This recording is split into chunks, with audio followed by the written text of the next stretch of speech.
Good evening, brothers and sisters. Welcome to another edition of Everyday Faith. Now, some of you might be wondering, and some people have out there have asked me, why is it spelled DEI? I mean, isn't every day spelled DAY? Well, if you didn't already know, DEI means God. So everyday faith means to see God in every day. Because God is at work in the midst of everyday life. And how have we seen that? We have seen that through the lives of faith leaders such as the Reverend Dr. Martin Luther King, Rosa Parks, and the late John Lewis, who passed away recently. Rest in peace. And all those people left a long legacy of faith in action. And today we will be interviewing somebody who's going to extend that legacy of faith. And with that in mind, we're going to share a video of our guest today, Reverend Wendy Hamilton.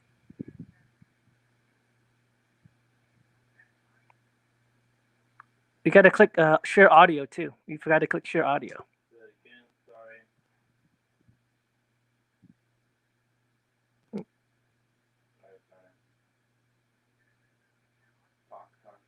But anyway, so as we're doing that, we know that the last generation, the civil rights movement, that created a change for an entire generation. That people like me, some people think that civil rights was about just African American desegregation, voting rights.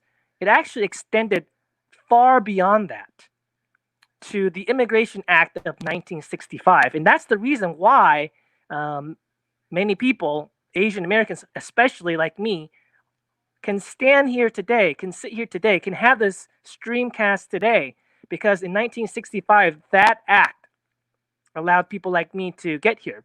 Because before that, there was the Asian Exclusion Act of 1924. There was also the Chinese Exclusion Act of 1887. So if you're an Asian American and you're not fourth or fifth generation, if your ancestors did not come in the 1800s, 1900s, then and your parents or your family came after 1965, well, we have the civil rights movement. We have people like Dr. King, people like John Lewis, people like Rosa Parks, the people of faith. We are all extensions of their legacy. So with that in mind, how are we doing, Alex? So yeah, and today we have a special guest who basically is continuing that legacy, and here she is. If you look at my town today, it's been decimated by depression. The opioid crisis has wiped it out. And people.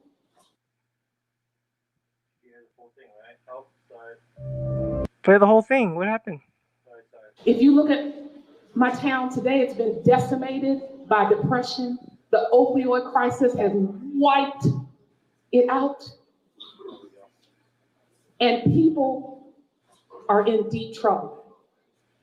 So when I began to read about a person who was actually speaking to that and had a plan, not just an idea, I thought, this is somebody I have to check out. So that's why I got involved.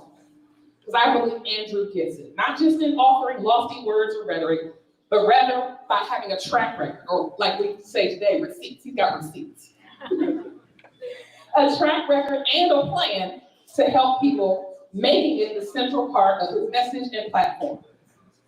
I see universal basic income as a vehicle and an avenue through which a small sense of one's dignity and humanity can be restored. Being offered just a small sense of financial peace of mind can change the entire trajectory of somebody's life and thereby change the nation. So I'm hopeful. Despite this current political climate, I'm hopeful that the message of UBI will begin to travel far and wide. As a matter of fact, I know it already has, and pretty soon Others are going to jump on the bandwagon, and they're going, as they should, and they're going to say, oh, yeah, I've been down for it from the beginning. As they rush to try to put it on there, we got to go to the website, hurry up, hurry up. Please, Andrew had it, been doing it, been there, done that, bought the t-shirt, got it on the hat. So catch up whenever you can. But whether or not they come to it late or come to it at all, that doesn't diminish for me the fact that Andrew's heart was there from the beginning. All right. And without further ado, we welcome Reverend Wendy Hamilton to the Streamcast. Hey, wow, that was a throwback video right there. Woo-wee. So what was that? And you said in Baltimore? That was one of his first, actually our first outreach in the Baltimore area. That was October of 2018. Yes. Wow, it's been more than 2 years. Right. And it was it was one of those situations where it's like kind of in a brewery warehouse type spot. People were still figuring out who Andrew was. We might have had 100 people there, but it didn't matter. We had the excitement. We were just ready to talk to people. And so, yeah, with me living down in DC, they were like, meet us in Baltimore. I'm like, okay, so it's pretty cool. Well, we're going to get to more of that juicy content later on. But just as an appetizer, tell us about yourself, kind of your background. I know you're from Ohio and DC. Tell us a little bit more about that. Yes, I'm originally from Ohio. Go Buckeyes. I will always be a Buckeye fan. Love my Buckeyes. LeBron James. LeBron James is a kid from Akron, and he loves the Buckeyes too. So, yeah, I enjoyed my upbringing in Ohio. All of my family is still there, friends, of course. I moved to DC to come to Howard University for college. So when I was 17 years old, after I graduated, came to Howard, experienced culture shock because Washington, DC is a lot different than Ohio. And but also knew that this was where I wanted to be and wanted to have the experience. So I ultimately made my home here. I did go back to Ohio for a short time, but for the most part have, had my adult experience here in DC. I also then returned to seminary at Howard University School of Divinity, where I've gotten, my Master's of Arts and Religious Studies. And so, yeah, that's kind of my story. It was, Ohio to DC, but it was definitely a part of God's plan. Well, on that subject of going to divinity school, I know that you're a chaplain, you're a reverend, and you're a minister. So yeah, all that. So all of that. So tell us about your spiritual journey, especially within the church. I mean, I know you're part of the Metropolitan Community Church denomination. Were you always a part of that inclusive denomination? No, I wasn't. I've been on a spiritual journey like anyone else. I really didn't grow up in church, to be quite honest with you. Growing up in a small town, other than vacation, Bible school, and holidays, I used to call myself a CME Christian, Christmas, Mother's Day, and Easter. That's when we went to church. So ultimately, it wasn't until I graduated college and unfortunately lost my mother at an early age. I was a senior at Howard. She was 43 years old, and she became ill and she died. And that's really where I started. Whenever you experience a loss in your life, you start reflecting on your own mortality and your own life's purpose. Right. And so that's when I actually went back to Ohio. As I mentioned, I was here in DC. Then right after my mom died is when I went back to Ohio to kind of be around family again. And, I was really down. It's just a difficult time. And so my cousins invited me to church. Like they've always been telling me at that point, you're a heathen. You need Jesus. All that. God love them. I've got these very religious cousins. But anyway, at that point in my life, what else did I have? I felt empty. I didn't have any place. What did I have to lose? So I went to church with one of my cousins. And I tell you, it was one of the most refreshing things I had ever experienced in my life. I didn't know what to expect. Right. But what was the tradition? Was it already MCC? Did you kind of, were you? It was a non-denominational Black church. And New Covenant Believers Church was the name of it. That's the first one I visited with my cousin. The following week, I went to Columbus Christian Center church because some friends had invited me there as well. I made that my home church, and it's more charismatic, evangelical, run around the sanctuary, speaking in tongues, all of that. I was definitely brought up spiritually in a very evangelical, Pentecostal, charismatic movement. And so for me, that's where I have my roots. I still appreciate that experience. But as I began to grow and evolve in my approach to theology, I began to explore other denominations and other places that fit more with who I was becoming as a woman of faith.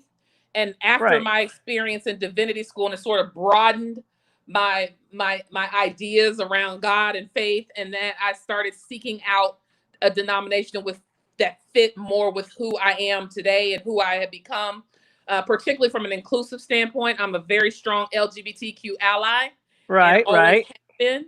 And so I was definitely looking for a denominational home that was open to that, so that I too could build bridges, because we still, excuse me, in the Black church struggle with that conversation. Right, of course, yes. And Asian and other Chinese and Taiwanese churches too.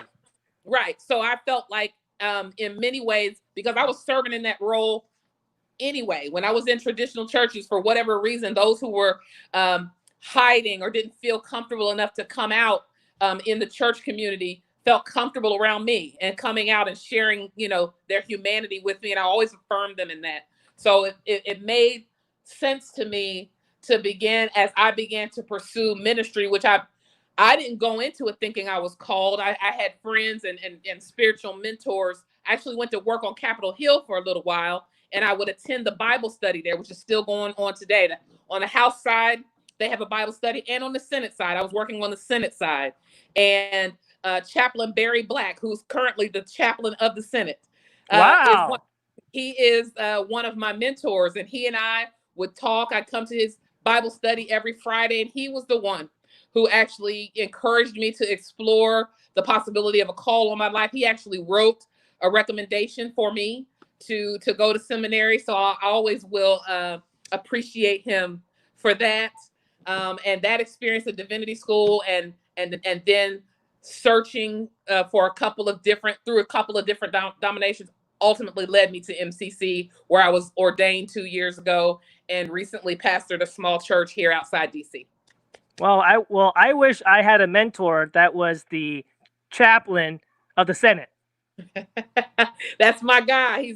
He's a very nice gentleman. He's actually of Seventh-day Adventist faith. But what's funny about him is that I was so curious. I was still growing, and I was still developing my relationship with God, and so I just wanted. I was drawing from all places, and so I used to sit front and center, at his Bible study, and he'd be talking about something, and then he'd say something, and I raised my hands, So he started calling me, and still to this day, when he sees me, oh, there's my valedictorian. Valedictorian, hashtag valedictorian.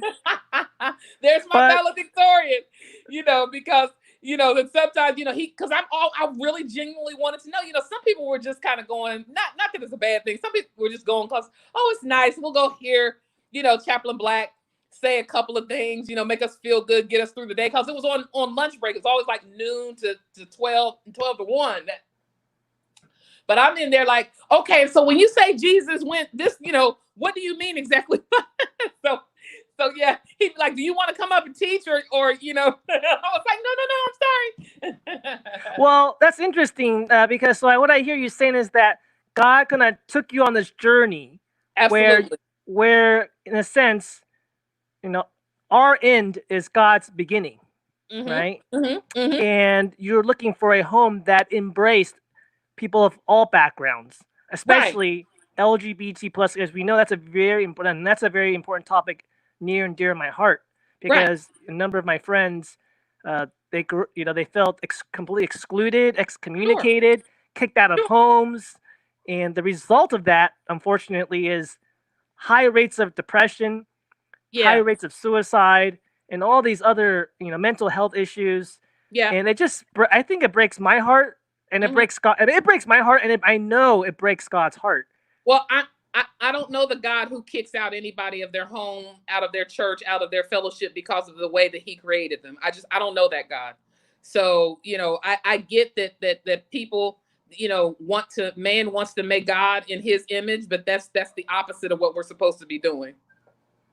Right. And God took you on the spiritual journey to Howard University. So that was kind of one phase. And now the next phase was the Andrew Yang campaign. So how did God lead you in that direction? Because, church, I can see, God leading you to church. That makes sense.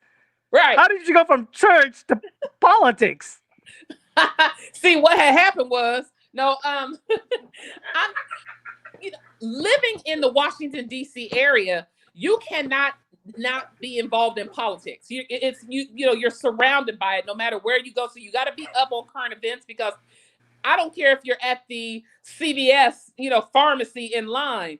Somebody's subject to turn around and say, "So, did you see that hearing on Barr today? Did you see what he was saying?" So just to even engage in conversation with folks, you want to be abreast of what's happening. And so I started getting political involved when, as I said, I worked on Capitol Hill. So even though I was working in communications, I started paying attention a little bit more. I was working for one of the moderate senators from Ohio. He's gone on. He's died now.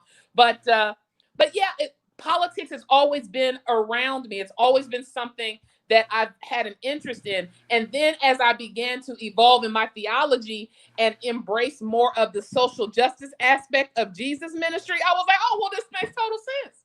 This is exactly why I'm here, because this is what Jesus' ministry was about on the earth. It was about, speaking up for those who were oppressed by governments and by leaders and wayward ideologies and things that were straying away from what the kingdom of God message was and what folks were ultimately called and created to be. So I was like, oh, well, this makes complete sense to me. And so those have been sort of the two tracks that God has had me on. Now, I haven't really gotten involved other than maybe doing some phone banking, particularly like for President Obama. I was even Republican for a little while as well. Wow. For about 15 minutes, I was. and that's a whole nother broadcast. But anyway, as my politics and view of that evolved, I started, I was Democratic, and I started, volunteering and things of that nature. Well, I was reading. 2016 was kind of a shocker. Right. I was, I didn't know what happened. I think it was a shocker on both sides. Even the people that supported him, that was a shocker, and the people that didn't support him, it was a shocker. Right, like, what just happened? All I know is I just put the covers over my head, and I just went to sleep, and I just said, I'll just find out the results in the morning, because I can't continue to watch these returns come in. But anyway, so that happened, and of course, I was just like, wow, this is really what's going on. But anyway, I was reading the paper, as I want to do online one morning. It was like a Sunday morning in February. And I opened up the New York Times, and there was this article about this young man. This is February 2018. And there's this article entitled "The Robots Are Coming." Okay. And it's introducing this young Asian gentleman who had just thrown his hat in the ring for the presidency of the United States for 2020. I'm like, 2020? I still got PTSD from 2016. Who's even thinking about what? It's, but okay, I get it. He introduced himself, and he was talking about automation. He was talking about the fact that people are not paying attention to the real reasons that Donald Trump got elected. And he started talking about the job losses. He started talking about automation and how it had impacted, so many communities, and how people are feeling Ohio left out and forgotten. Right. And so, go ahead.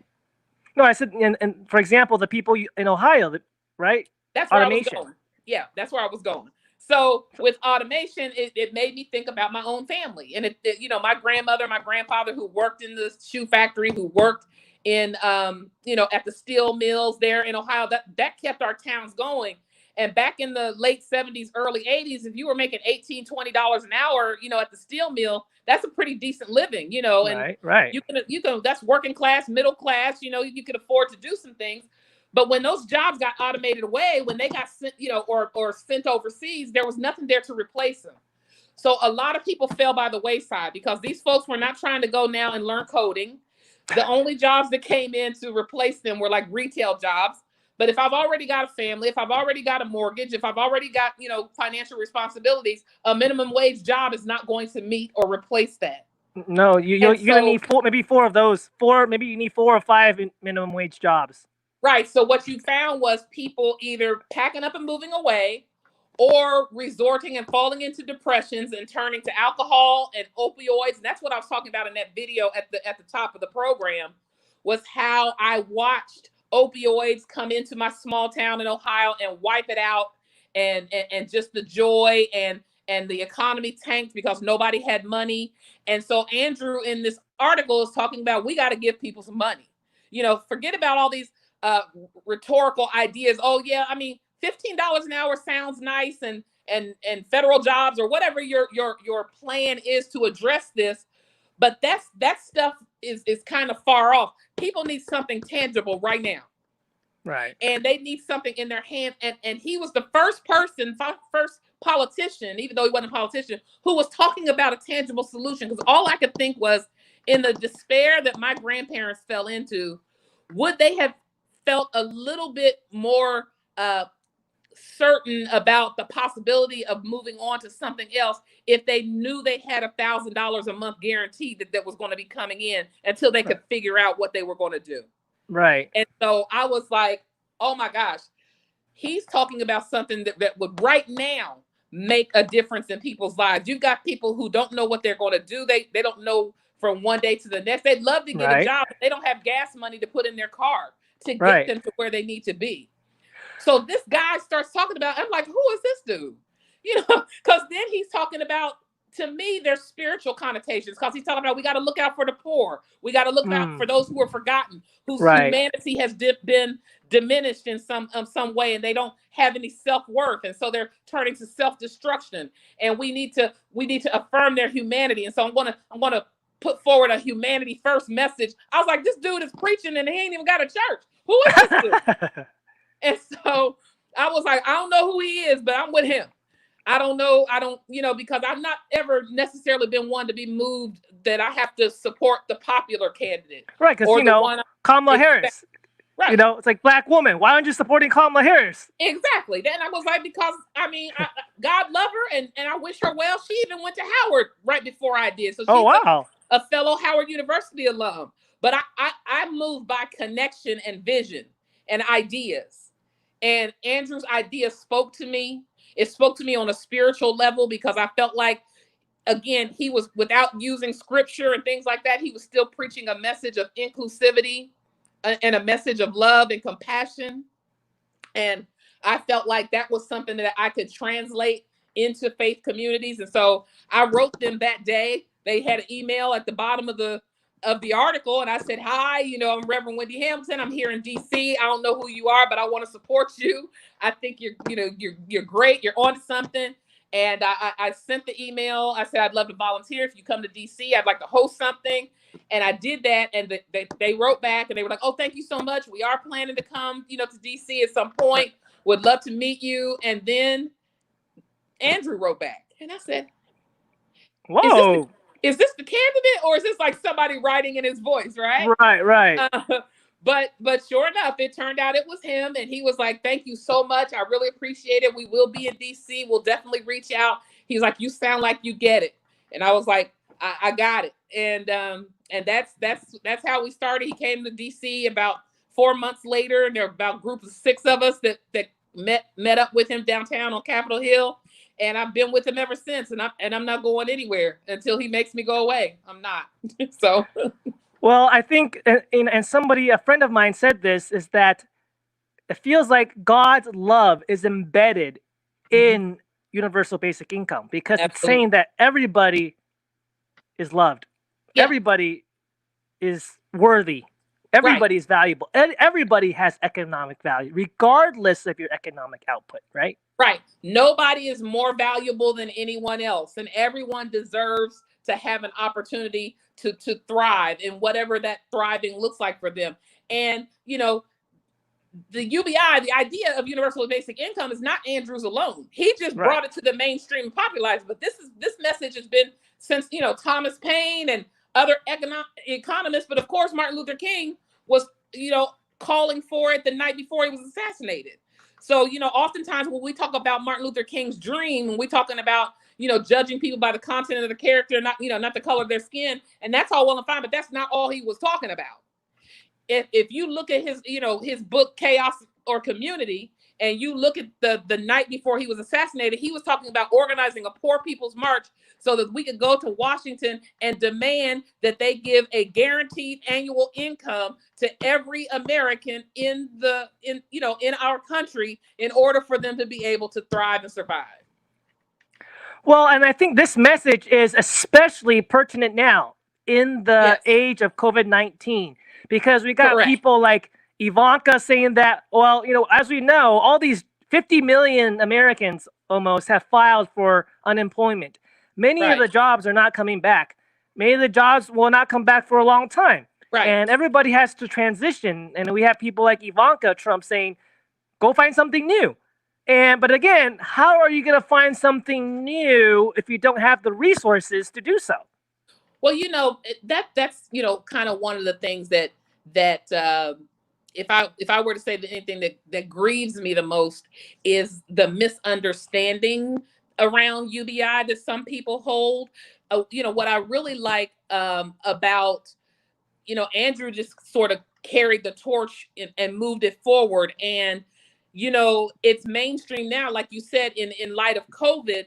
But when he first brought it up on the debate stage, they laughed at him.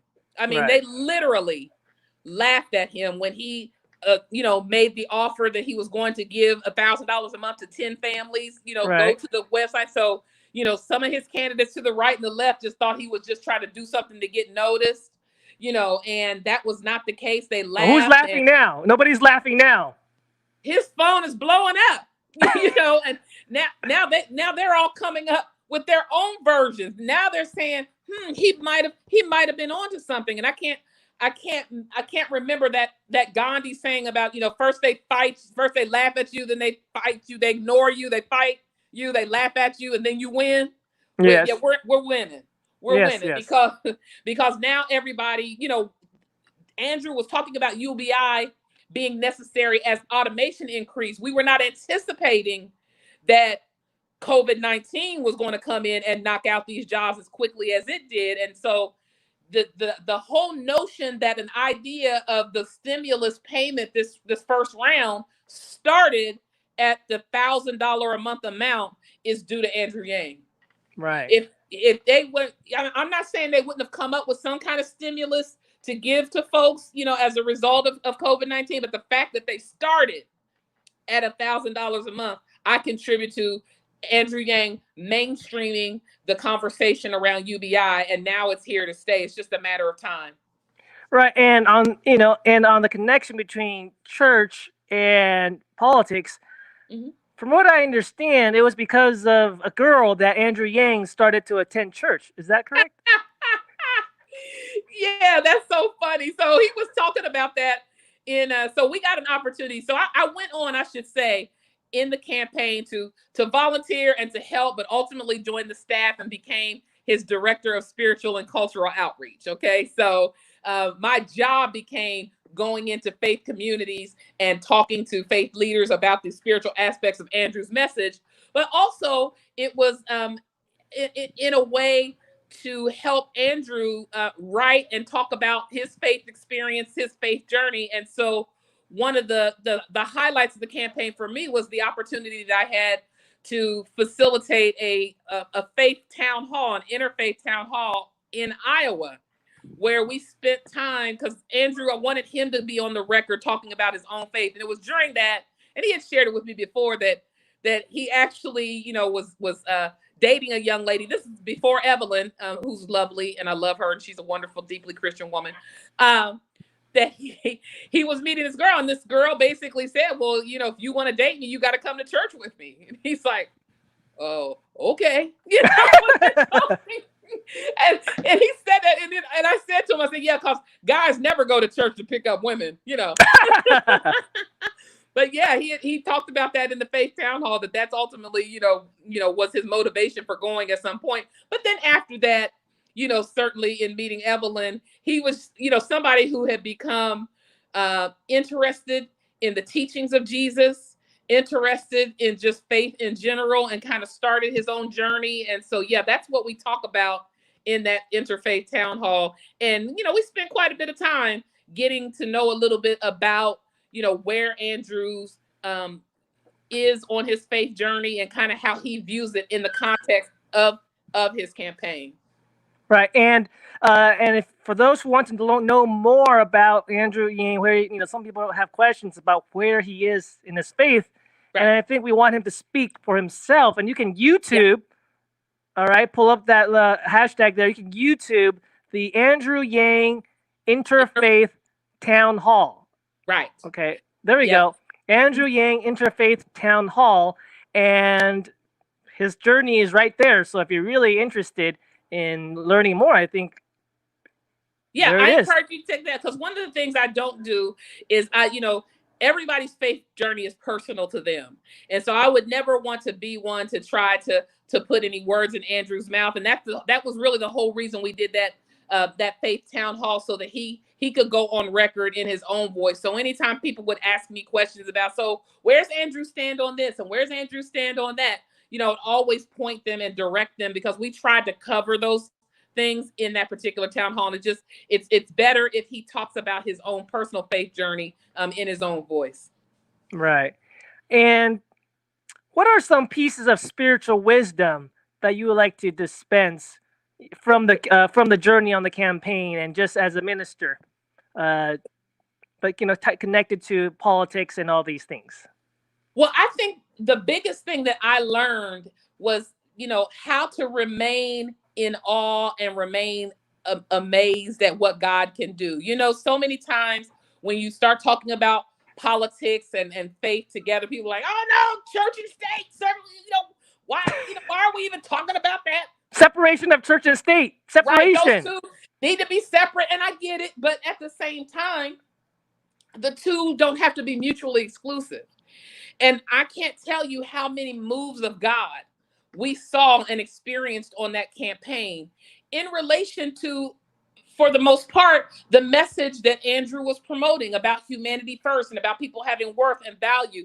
It would strike me when people, we'd be at a town hall, and Andrew would always have a greeting line afterward, and people were coming up to him in tears. A woman would come up and she would cry, and she would say, you don't understand, my son has been depressed for the last year and a half. He's hardly come out of his room other than to maybe get something to eat, or to use the restroom, but we couldn't reach him. And someone sent him a video of yours, and it changed his entire mood. And now he's got something to connect to, and he feels he's out campaigning for you. He's telling people about you. And this would happen over. I mean, you have people talking about how their mental health was impacted in a positive way by Andrew's. Yes. And, Andrew and I would just stand there, because Andrew understood that this campaign was bigger than him. This was never just about, he wasn't doing this for a vanity project. And he said it all the time. He was like, I didn't wake up one morning and say I wanted to run for president. I'm not insane. That's right.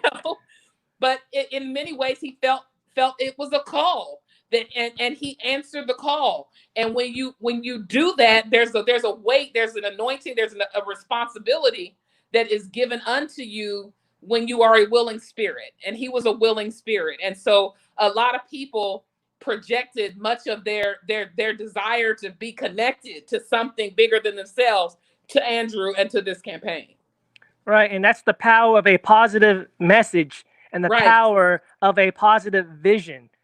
And now some folks, started tattooing his face. Now, I was a little, that made me a little nervous. But I understand. They just wanted to feel connected. They wanted to be a part. And I think that's what it's about, is that when you get that call, that sacred vision, you need to, take positive action, articulate a positive vision, take positive action. Otherwise, how are things ever going to change? Right. And Andrew talks about this too in the Faith Town Hall, and he's talked about it other times, that when he got the call that he felt, to run for the presidency, he went to Evelyn, to talk to her about it. And her first question was, okay, what are we going to do about healthcare? Because, Evelyn is staying at home with their two boys, and, Right. one of whom is autistic. So she left her professional work. She was a, professional woman working, in New York. And so she was home. And so Andrew, being the provider, was the healthcare person. So Right. her question was like, okay, that's all well and fine, but let's talk about these practical things, sir. Right. But after they established that, then they sat down and he told her a little bit about why he felt like he needed to run and what he was running on and for. And she said, as she listened to him and as she heard him articulate, about universal basic income and what it was about, what she said, it was almost like, you gotta run. Like she knew that he was called to do this in that moment, that it was bigger than him, and she didn't feel like that she wanted to tell him no. She was like, no, she said, I saw it and I was like, no, you have to do it. And so Right. Well, that's what, beautiful. That's Mhm. beautiful. Thank you so much for your time, and I think Sure. that's a great note to end on, is that to listen to that calling, whether it's running for president or becoming a chaplain, becoming a spiritual director, of outreach director, all those Right. things. You got to just be obedient to that call. Just listen That's to that little voice and take action. Right. Because people, you have an option. I mean, you can always ignore the call, but it generally doesn't leave. It generally, it generally follows you down until you finally yield to it. Say, okay, here I am, Lord, send me. All right. Well, thank you so much for your time. All right. Thank you so much, Eric. Have a good evening. All right. God bless. Okay. Wow. What a inspirational story. What an incredible journey. So, for those of you listening, what I really sense from today's interview is that there are a lot of problems in this world: depression, recession, suicide, unemployment. But there's also a plan of action. There's something you can do about it. And all of us are wired in different ways, gifted in different ways, have been placed in different situations so that we can strategically solve those problems. So I think that's kind of the last word I have for today, is that what are some of the problems that trouble you most? And how can you take your talents, your gifts, your resources, and articulate a positive vision and take positive action and listen to that calling in your life? And that's today's edition of Everyday Faith. God bless and good night.